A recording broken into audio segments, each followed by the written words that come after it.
Quero convidar você, nesse momento, nós orarmos no nome de Jesus. Nós temos como perspectiva ouvir Deus falar conosco através da sua palavra, como ideia de vida, que o Espírito Santo que habita em nós verdadeiramente fale conosco. E essa não pode ser uma escolha coletiva. Ouvir Deus tem que ser uma escolha individual. A vida com Deus, apesar de ser vivenciada, experimentada em coletividade, em comunhão e caminhando juntos, na verdade, ela precisa ser individualizada em certo momento. E querer ouvir Deus não é uma escolha que dá para fazer todo mundo junto, tem que ser uma escolha que cada um faz. Obviamente, por estarmos aqui na Igreja do Senhor, a gente entende que nós estamos fazendo essa escolha de querer ouvir a voz de Deus, mas eu quero reafirmar isso em oração nessa hora, e se você também sentir no seu coração de pedir a Deus que fale com você nessa noite, através daquilo que o Espírito Santo tem como propósito, que você aí no seu lugar, se ligue com Deus, feche seus olhos, vamos orar para que Deus verdadeiramente possa falar conosco. Senhor, em nome de Jesus, Pai, o Senhor conhece os nossos corações, Tu sabes bem, Senhor, como cada um de nós aqui chegou, sabe bem como está a nossa alma, Tu sabes bem, Senhor, o que passa na nossa mente, o que passa, Senhor, dentro de cada um de nós, como foi o nosso dia, como tem sido a nossa semana, como tem sido esse ano, como tem sido a nossa vida, Senhor. Tu sabes muito bem, Senhor, que nós estamos aqui te buscando e querendo um pouco mais de Ti. E a Tua palavra é a nossa referência, é a nossa bússola, é o parâmetro que nós temos para nos aproximarmos de Ti, Senhor. Por isso queremos te pedir nessa hora que o Senhor fale, Pai, conosco, Senhor. Especificamente, eu quero falar de mim nessa hora, eu quero pedir que o Senhor fale comigo, Senhor. Que Teu Santo Espírito possa verdadeiramente encontrar espaço, Pai, no meu coração, para que a Tua palavra, Senhor, penetre no profundo da minha existência, Senhor, onde só o Senhor pode chegar, Pai, e fazer verdadeiramente, Pai, uma ruptura de uma velha vida para uma nova vida no Senhor, Pai. Senhor, nós pedimos também, joga por terra tudo aquilo que o inferno tem tentado tramar contra as nossas vidas, impedindo que a Tua palavra se cumpra em nós, que a Tua palavra, Deus, verdadeiramente germine nos nossos corações. Nós repreendemos tudo aquilo que não vem do Senhor, que tem de se levantar contra a Tua palavra nessa noite. Nós estamos aqui reunidos e queremos ouvir o Senhor falar conosco. Queremos que o Teu Santo Espírito fale profundamente, Pai, através da Tua palavra. Nós queremos ouvir o Senhor responder às nossas orações. Queremos que o Senhor, Pai, responda aquilo que nós temos apresentado diante do Teu altar. Queremos ouvir a resposta, Pai, do clamor que temos te feito, Senhor. Tu sabes bem, Senhor, como cada um de nós chegou aqui, Pai. Então nos ajuda a ouvir o Senhor nessa noite. Fala conosco através da sua palavra, em nome de Jesus, amém. Você pode dizer amém? Amém. Temos como tema, título da mensagem de hoje, Jesus Cristo vive, Jesus Cristo ressuscitou. Você pode dar glória a Deus aí? Jesus Cristo vive, Jesus Cristo ressuscitou. E temos aí como texto para nós pautarmos aquilo que vamos falar nessa noite, Evangelho de Jesus, segundo escreveu Mateus, capítulo 28. Vamos ler do versículo 1 ao 10. Mateus 28, do 1 ao 10. Louvado, engrandecido seja o nome do Senhor. Diz assim, Mateus 28, versículo 1. Depois do sábado, tendo começado o primeiro dia da semana, Maria Madalena e a outra Maria foram ver o sepulcro.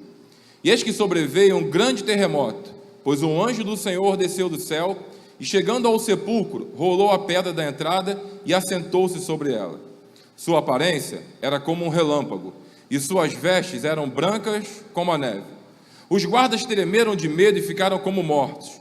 O anjo disse às mulheres: não tenham medo, sei que vocês estão procurando Jesus que foi crucificado. Ele não está aqui. Ressuscitou como tinha dito. Venha ver o lugar onde ele jazia.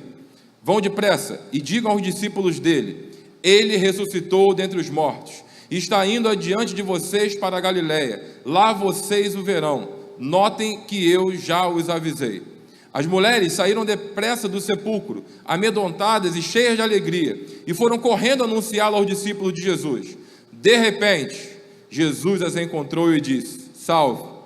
Elas se aproximaram dele, abraçaram-lhe os pés e o adoraram. Então Jesus lhes disse: não tenham medo, vão dizer a meus irmãos que se dirijam para a Galiléia, e lá eles me verão.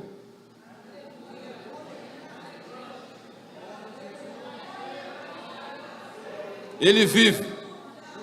Jesus vive. Jesus ressuscitou. De repente, é de repente que ele aparece e mostra: ei, eu estou aqui. É de repente que ele aparece e entra com providência naquilo que precisa ser transformado. De repente o quadro muda, de repente o milagre acontece, de repente a porta se abre. De repente. Mas havia uma grande pedra impossibilitando. O anjo sentou na pedra. O nome disso é tirar onda. O cara podia sentar em qualquer lugar. Sentou na pedra. O nome disso é mostrar assim, ó, o que impede você de chegar até lá, para o céu não é nada. Não é nada. A pedra era gigante para aquelas pessoas, mas para o anjo, rolou, sentou em cima e falou: é assim que eu faço. De verdade, irmãos, de verdade. Eu estou com o meu coração muito quebrantado por essa palavra. Deus tem falado muito ao meu coração nesses dias.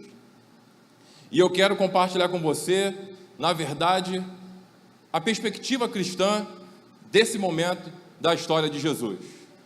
Eu quero que você, aí no seu lugar, continue conectado com Deus, abra o seu coração para o Espírito Santo, porque eu creio que essa palavra pode fazer uma grande diferença para as nossas vidas. Eu creio que essa palavra pode ser um antes e depois. Eu creio que essa palavra pode ser uma mudança de página na história. Eu creio que essa palavra pode ser uma transformação total e absoluta de quadros que pareciam não ter mais solução. Mas abra o seu coração em nome de Jesus, porque eu vou compartilhar com você nessa hora através da palavra de Deus. Era para ser mais uma semana de celebração da Páscoa, festa que fora instituída ao povo de Deus ainda nos tempos de Moisés, quando do êxodo em direção à terra prometida. Jesus, desde criança, celebrava a Páscoa. A Bíblia fala sobre isso. Porém, naquela quinta-feira, um desdobramento aproxima a humanidade de uma grande mudança. Era uma quinta-feira. Parecia ser uma outra quinta-feira qualquer de celebração da Páscoa, que acontecia há séculos e séculos, desde os tempos de Moisés. Só que dessa vez o cordeiro sacrificado não ia ser um animal, como de costume naquela celebração. Dessa vez, o cordeiro pascal seria o próprio Jesus. Algo diferente estava por acontecer. E era quinta-feira.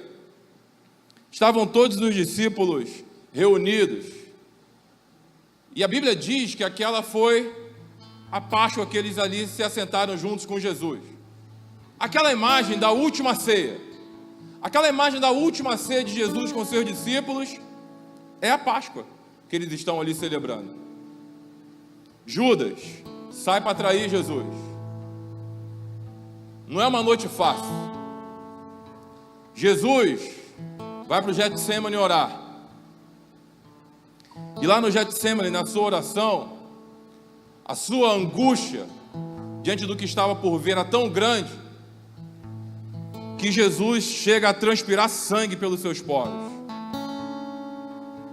É um nível profundo de angústia e estresse.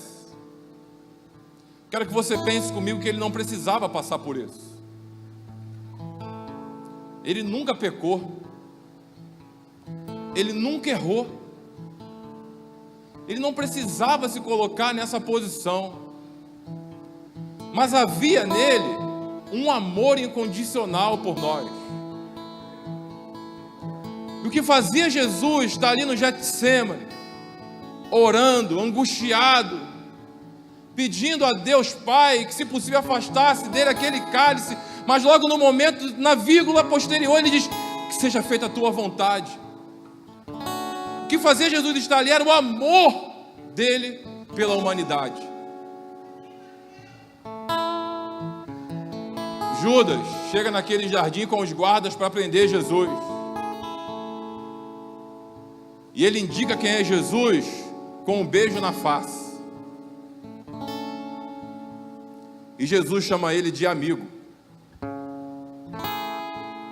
Você entende quem é o Jesus que nós servimos?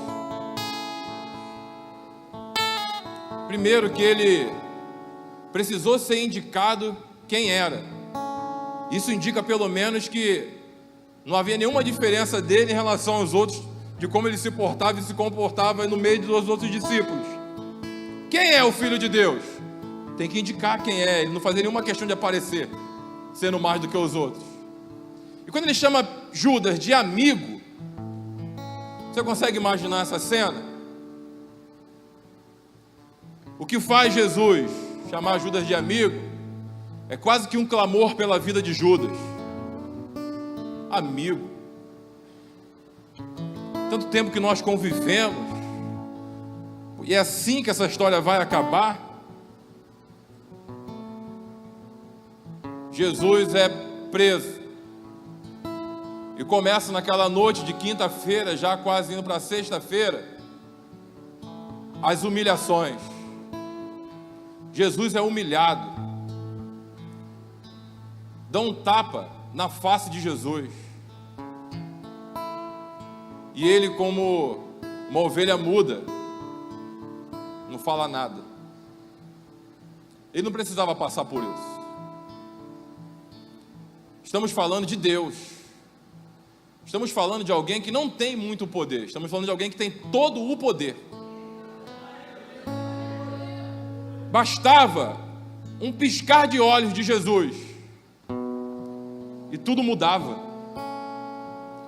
Mas havia no coração de Deus um pensamento na minha vida na eternidade e na sua vida na eternidade. Aquele sofrimento, aquela humilhação que ele começava a passar, era pensando em mim, em você, era pensando em todo ser humano na face da terra.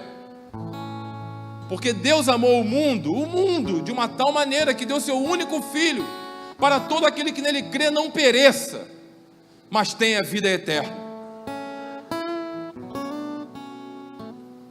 Já é sexta-feira, e Jesus é levado diante de Pilatos. A multidão prefere libertar Barrabás e clama pela crucificação de Jesus.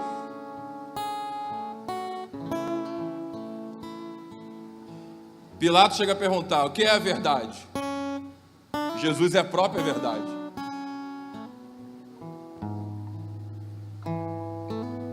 Jesus passa a ser severamente açoitado. Os açoites eram cruéis.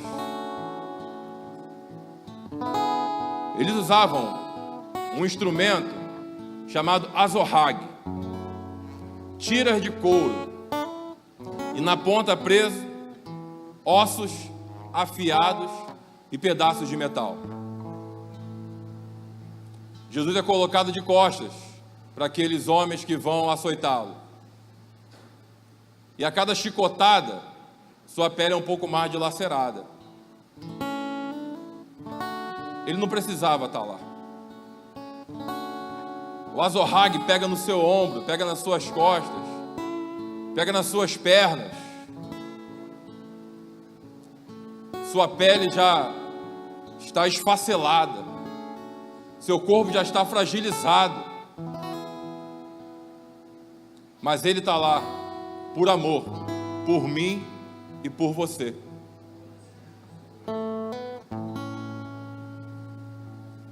Com a violência daqueles impactos, os hematomas vão sendo exacerbados a cada pancada. As feridas e os cortes profundos vão sujando todo aquele pátio de sangue, do poderoso sangue de Jesus. O sangue que cai por terra é o sangue do próprio Deus, em prol da minha e da sua salvação. O castigo que nos traz a paz estava sobre ele. Eu não seria capaz de suportar aquilo, mas ele suportou.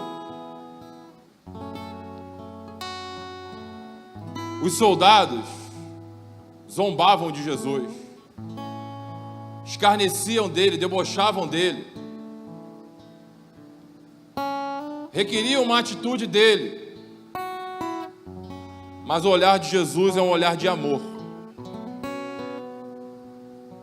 todo ferido, provavelmente com os olhos inchados de socos e tapas e pontapés, com a boca sangrando, com o corpo já fragilizado por tanta chicotada que tomou. Eles atiram uma espécie de manto sobre ele. Seus ombros estão ensanguentados e aquele manto toca nas suas feridas. Dá um pedaço de pau como um cetro de rei para debochar dele, que era o rei. Eles pegam uma coroa de espinhos, com espinhos grandes, e colocam na sua cabeça e zombam de Jesus. Ele não precisava estar lá. Ele não merecia estar lá.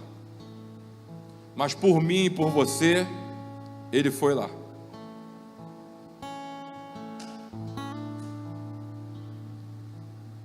Sabe, irmãos, quando eu penso em Jesus, nessa situação, eu entendo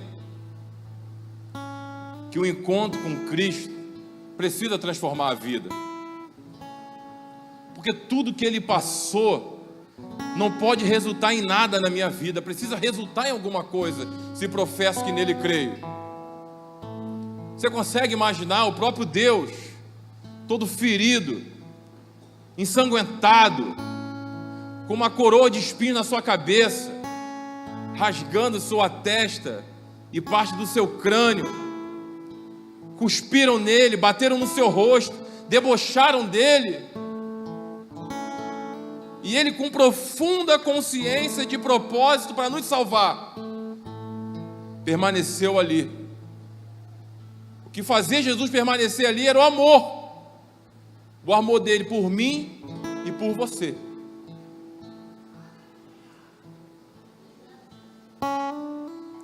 Então Jesus começa a sua jornada em direção ao Gólgota, onde ele vai ser crucificado, levando a sua cruz de madeira sobre os ombros dilacerados, uma cruz pesando sobre os ombros machucados, e sendo humilhado, e sendo debochado. E eu consigo imaginar o mundo espiritual ao redor de tudo isso. O diabo, ou demônios, tentando fazer com que ele desistisse daquilo, dizendo: desista porque eles não merecem, desista porque eles nunca vão te compreender, desista, olha como eles são maus, desista, olha quanto sofrimento. Mas Jesus não desistiu por um único motivo: por amor a cada um de nós. Não foi para provar que ele era mais forte, foi para provar que o amor dele seria capaz de nos salvar.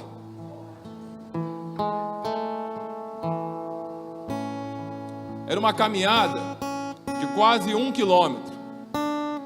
Seu corpo estava bastante fragilizado e debilitado. No meio do caminho ele cai.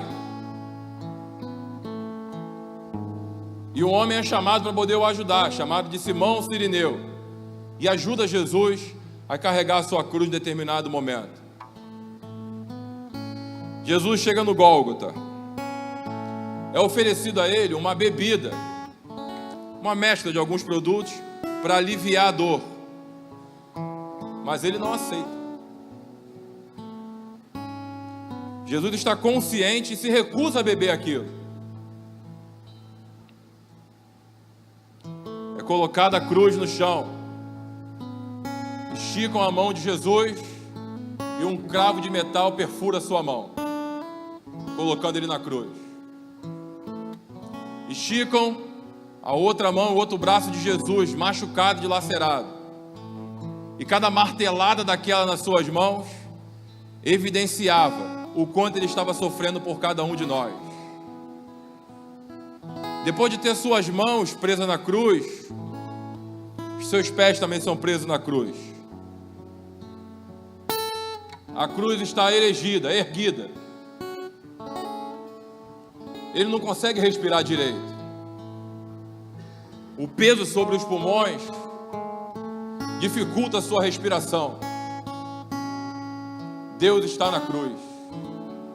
Ele não precisava estar lá.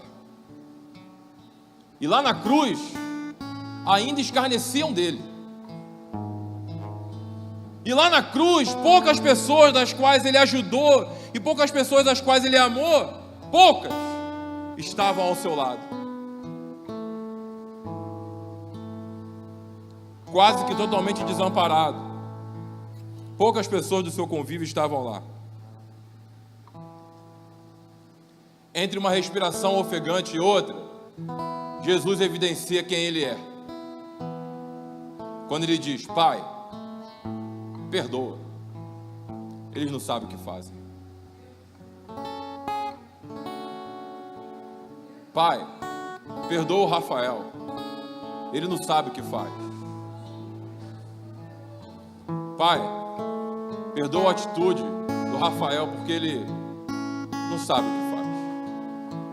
Pai, perdoa eles, porque eles ainda não entenderam a importância da crucificação de Jesus. Pai, perdoa, porque eles ainda não entenderam o preço que está sendo pago para eles. Pai, perdoa, porque eles ainda não entenderam o que significa a eternidade celestial. Pai, perdoa, eles não sabem o que fazem. Jesus foi crucificado aproximadamente às 9 horas da manhã da sexta-feira e morreu por volta das 3 da tarde. Foram muitas horas de sofrimento e angústia, mas naquele momento era determinante, não para provar que Deus é todo poderoso, mas tornar o céu acessível a cada um de nós.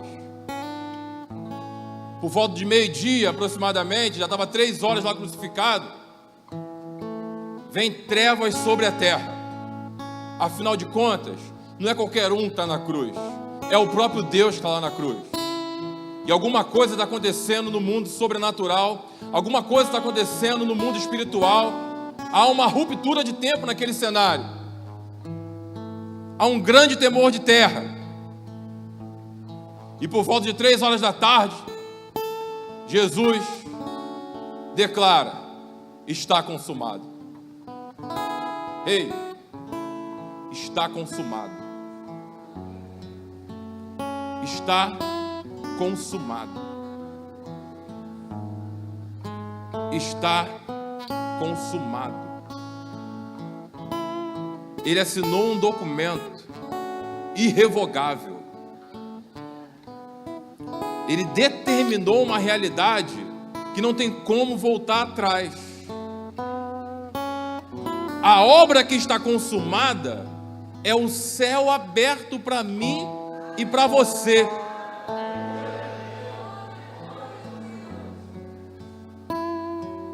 Muitas coisas na vida podem mudar, menos o está consumado de Jesus. Isso com certeza é imutável. Esteja você onde você estiver, na situação a qual você estiver, boa ou ruim, fácil ou difícil, o está consumado de Jesus para a minha vida e para a sua vida está intacto. A partir do está consumado, nada mais poderia nos separar do amor de Deus.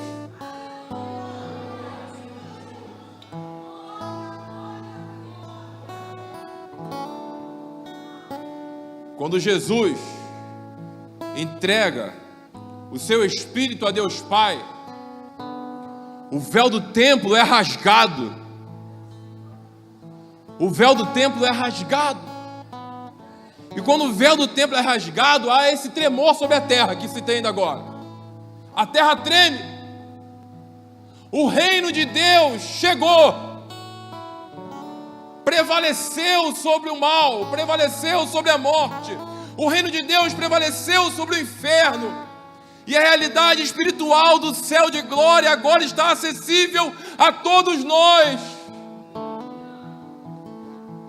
Aonde você estiver, o véu do templo foi rasgado e Deus está acessível a você.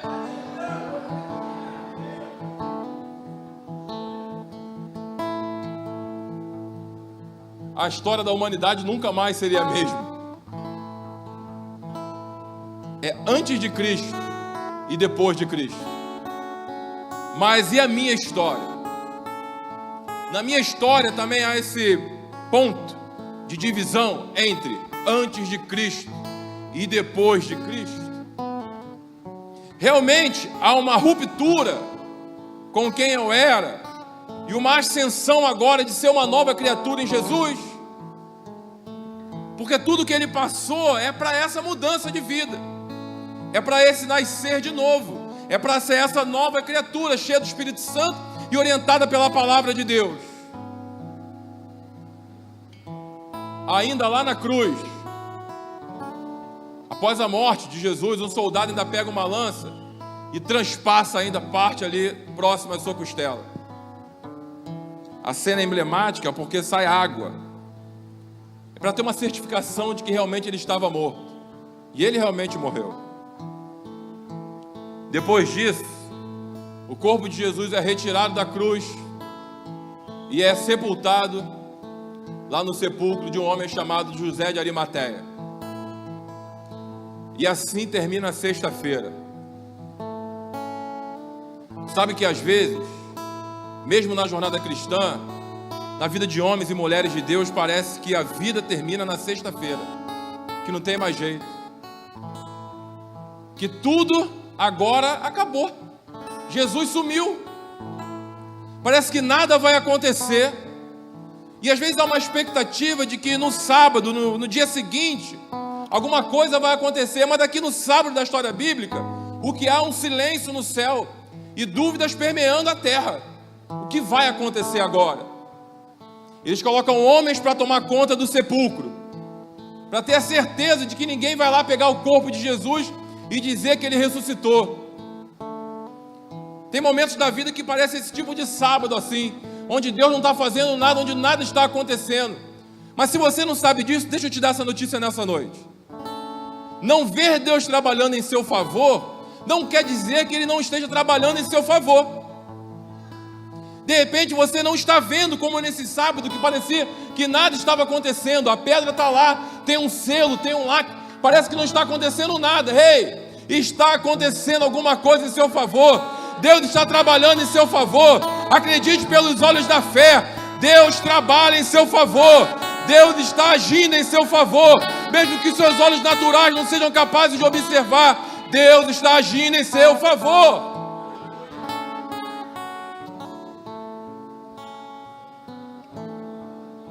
Aleluia. Chega domingo.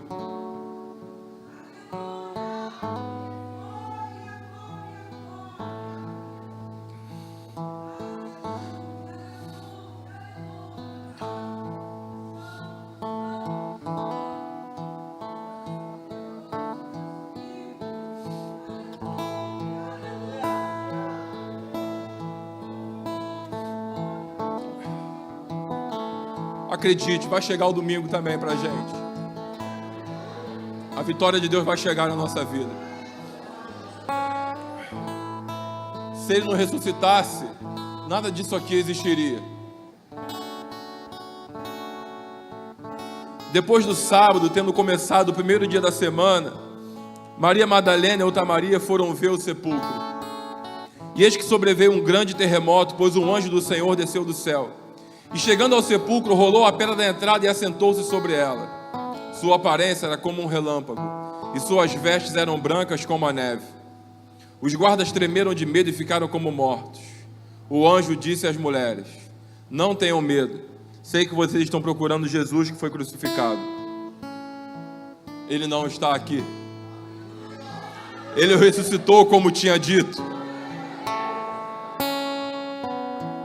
Venham ver aonde ele jazia no passado, porque ele já não está mais lá. Lá no túmulo de Jesus, tá, ele não está aqui. Ele ressuscitou.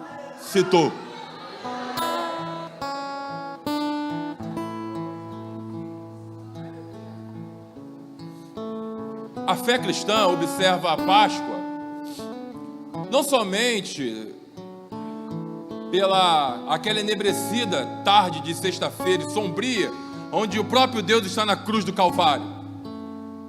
Porque aquilo é determinante para a nossa salvação, determinante para a nossa vitória. Mas a história não acabou ali. A fé cristã observa a Páscoa também pelos olhos do domingo, que evidencia logo pela manhã a redenção da humanidade na ressurreição de Jesus. Jesus venceu a morte. Jesus é a ressurreição e a vida. E aquele que nele crê, ainda que morto, viverá.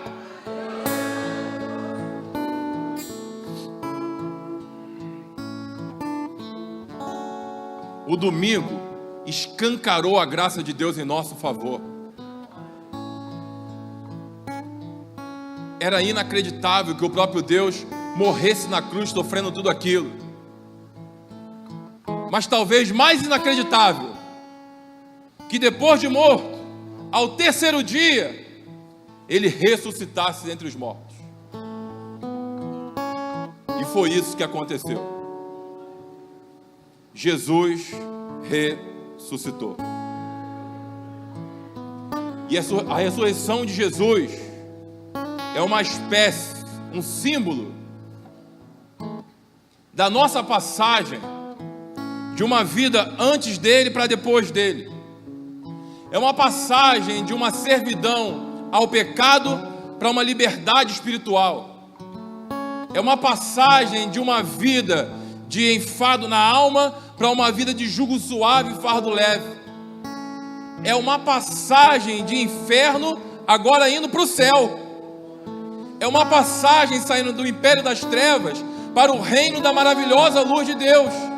É uma passagem de uma vida atribulada, confusa mentalmente, para uma paz que excede todo entendimento.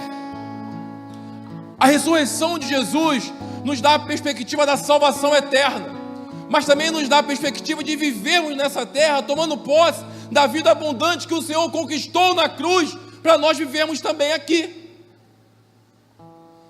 O céu já começa para a gente do lado de cá. O reino de Deus chegou. O reino de Deus está próximo. O reino de Deus está estabelecido. E ele não é de visível aparência, porque ele habita em nós. Ele habita em nós na pessoa do Espírito Santo. Meu irmão e minha irmã, um preço muito alto foi pago para o Espírito Santo morar em você. Para ele poder morar em você, Jesus teve que ir para a cruz do Calvário, morrer, ressuscitar ao terceiro dia, ascender aos céus, e só aí o Espírito Santo desceu sobre a humanidade. Não é de graça que o Espírito Santo habita em nós, é pela graça, mas não foi de graça. Pela graça de Deus, porque nós não seríamos capazes de comprar a salvação, nós não seríamos capazes de pagar o preço pela nossa salvação, de viver a eternidade com Deus. Nós não seremos capazes de comprar a presença de Deus em nós. A presença de Deus em nós é algo que não tem preço. Não tem preço saber que Deus habita na minha vida. Não tem preço saber que Deus está aqui dentro trabalhando e me moldando para ser mais parecido com Jesus.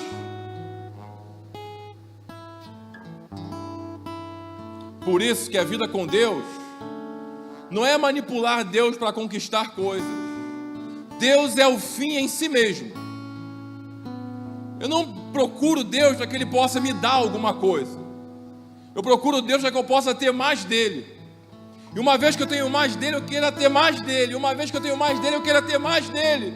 E cada vez sendo mais preenchido pela presença de Deus. E cada vez sendo mais preenchido pela presença do Espírito Santo. Cada vez sendo mais preenchido por uma mentalidade do Cristo ressurreto. Porque as mulheres foram lá contando que Jesus ainda estava no sepulcro. Mas elas tiveram uma grande notícia naquela manhã de domingo. Ele não está aqui. Ele ressuscitou. O convite que Deus faz para a gente é: mude a mentalidade. Não viva a mentalidade do Cristo crucificado e que está morto lá dentro do sepulcro. A mentalidade cristã é a mentalidade do Cristo vivo, do Cristo ressurreto, do Cristo que fala e ouve, do Cristo que age, do Cristo que caminha com você aqui, ali, lá e acolá. A mentalidade do Cristo ressurreto é a mentalidade da comunhão, onde orar não é peso, onde orar não é obrigação, é conversar com alguém que é vivo, conversar com um amigo, compartilhar sobre a vida, desabafar com ele, e às vezes até ele desabafar um pouco comigo. Não é um ritual, não é uma obrigação estar com Cristo, é uma satisfação conquistada por Ele, por mérito dele, na cruz do Calvário. Ele conquistou a chance de eu poder ser amigo dele, porque eu fiz de tudo como ser humano para me distanciar dele, mas chegou uma hora que ele foi para a cruz e se aproximou de mim. Logo no início da sua caminhada, João Batista diz assim, quando vê Jesus vindo de longe: eis o Cordeiro de Deus, que tira os pecados do mundo. O Cordeiro de Deus, daquela Páscoa, daquela semana, era Jesus. E Paulo depois vai escrever: pois Cristo, nosso Cordeiro Pascal, foi sacrificado. Mas ele vive.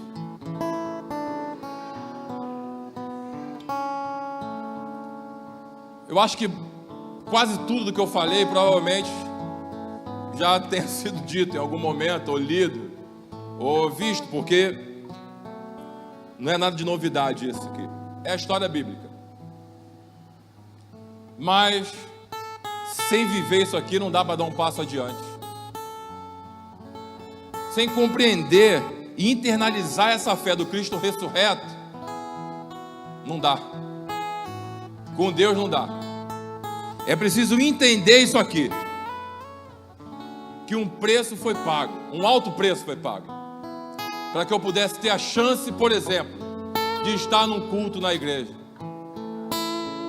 Um preço foi pago para que eu pudesse ter a chance de ter um exemplar da Bíblia nas minhas mãos. Um preço foi pago para que eu pudesse ter a honra de estar na presença de Deus e dirigir a voz a Deus em oração. Você entende o que significa isso? É uma honra poder falar a Deus e Ele me ouvir, e ter a honra de, ao falar com Ele, Ele me responder. Que honra! Que honra! Saber que Ele me ouve. Que honra saber que Ele me ama. Que honra saber que eu fui e sou uma prioridade para Ele. Que honra saber que o que prendia Jesus naquela cruz não era aquele escravo nas suas mãos, mas era o amor que Ele tinha por mim.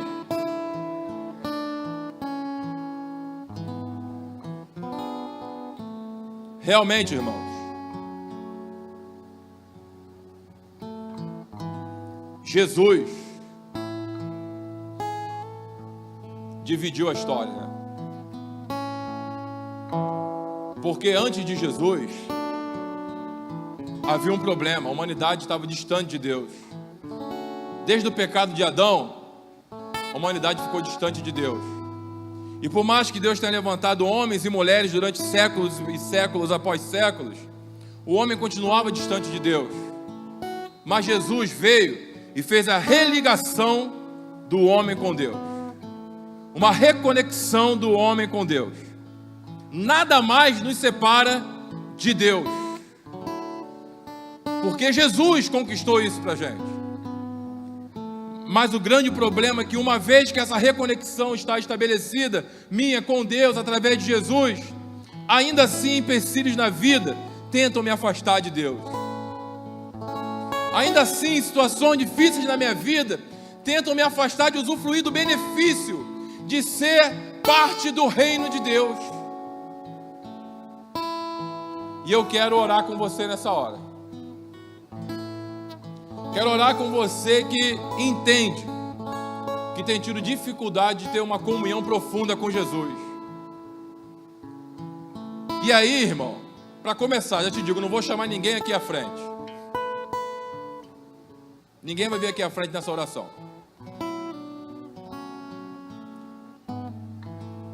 vai ser você e Deus.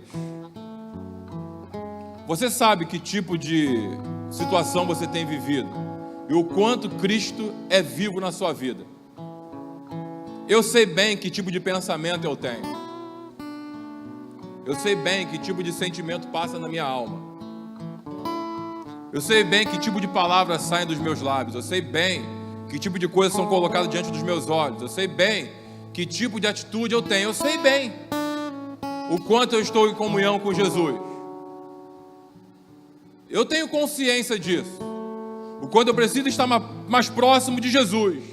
Porque tudo o que Ele fez naquela cruz e a conquista dele na sua ressurreição no domingo pela manhã foi para que eu pudesse estar mais próximo dele. Eu quero convidar você a se colocar de pé nesse momento e vamos orar. Louvado seja o teu nome, Jesus. Louvado seja o nome do Senhor.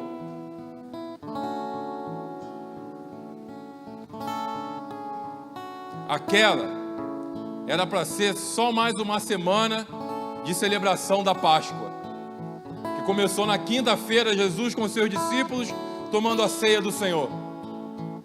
Passou pela triste, árdua, dolorosa sexta-feira.